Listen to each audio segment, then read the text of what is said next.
The fact is that most of us in our culture define who we are and how well we're doing, and even our very humanity, on the basis of some very artificial criteria. Those criteria, most of the time, are considered by people in our culture to be the ultimate. And they are things like success. How much success do I have? That is, how much money am I making? How much stuff comes into my life? How many accumulations am I able to get? And there's certainly nothing wrong with that.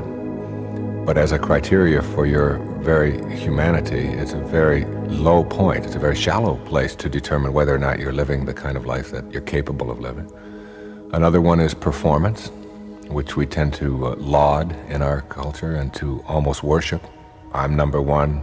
You see it all the time. People making a contest out of life, and performance being measured in terms of how far I get and what position I achieve in life, or what awards I have granted to me, or whatever. And the other is achievement. How far have I gone in my profession?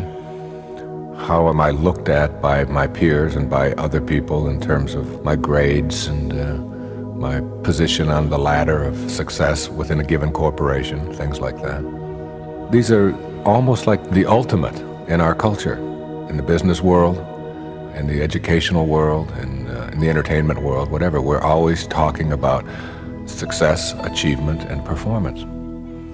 What has happened for me, and what has happened for a lot of people, particularly in some of my recent books and tapes and so on, is that after you live this life for a while and you find yourself achieving a lot of things and performing at a very high level and being labeled a success by all of the external standards, you soon discover that there's an emptiness to that there's more to life than just being able to do that. That emptiness and that shallow feeling, and that it's just sort of almost like a selfish pursuit, gratifying one's ego and proving that we can accumulate as much stuff as we can, and success isn't any longer measured in terms of how we serve others, but in terms of how much I get for myself.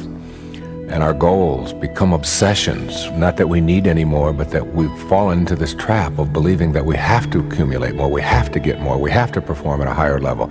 If we win the championship, that's great, but how about doing it 2 times in a row? Nobody's ever done that before. And if we do it twice in a row, well, now we've got to do it 3 times in a row. And now we have to do it by shutting out our opponents completely. They can never get a point. And we are constantly looking outside of ourselves for these kinds of almost artificial ways of defining ourselves as human beings. And when you get trapped into that, you find that there's a lack of a sense of fulfillment. And what I want to talk about and make happen in this program is to have people ask the question, what would it be like to live your life as a work of art? A work of art that's in progress. That is, your life becomes a masterpiece that is unfolding in every moment of your life. Instead of looking at it in terms of how much can I get or how far can I go, begin to see that, all right, yes, I am capable of lots and lots of wonderful things, and I have accumulated a lot of things, and I've achieved at a very high level, and I'm performing very well, but I want to take a different perspective on what my life is. And I want to begin to see my life as this fabulous work of art, that I can shape it and shade it and mold it into whatever it is that I think would be the absolute ideal for my contribution while I'm here on this planet, for the actual unfolding of my humanity. And if you were to ask anybody, what is it that you would really like to have said about yourself? Whose life would you look at and say, this is what I would like to have been said about me? Or this is the masterpiece that I would like my life to be. Would it be about how much stuff did I get? Or how big was my bank account? Or how fast did I run? Or how quickly did I get there? Or who did I beat in the process?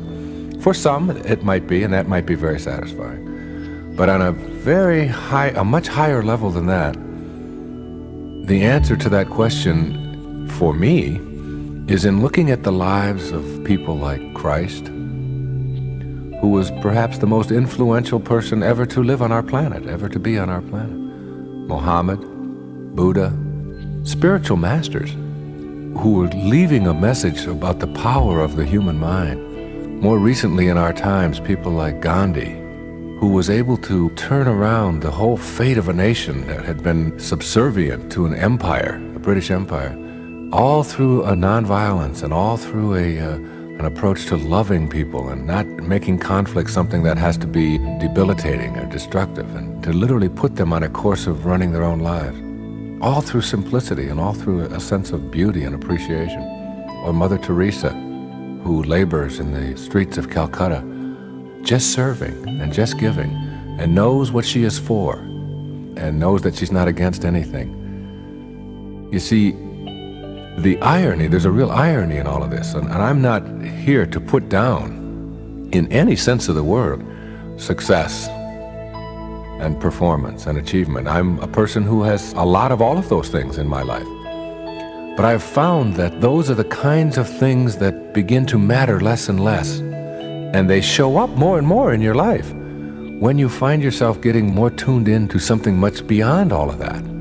It's like a knowingness. It's like creating a sense of what I'm here for, how I'm going to live this life that I have, and doing it in the service of others, maintaining a sense of spirituality about yourself, maintaining a sense of compassion and caring and love and decency for everyone that you meet, treating conflict and difficulties that come your way not as something for which you have to win or to master, but in fact as opportunities for you to see how you can transcend these things and not to have to use hatred and anger and bitterness and beating somebody else down in order to get to this higher place.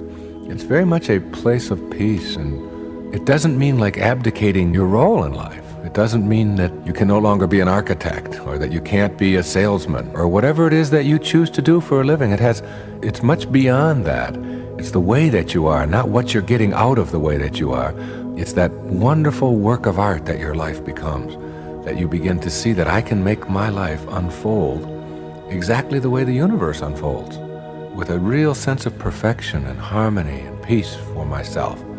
And the more I do that, the paradox is that all of the things that I chased after so hard, so diligently, show up in your life just the right amounts.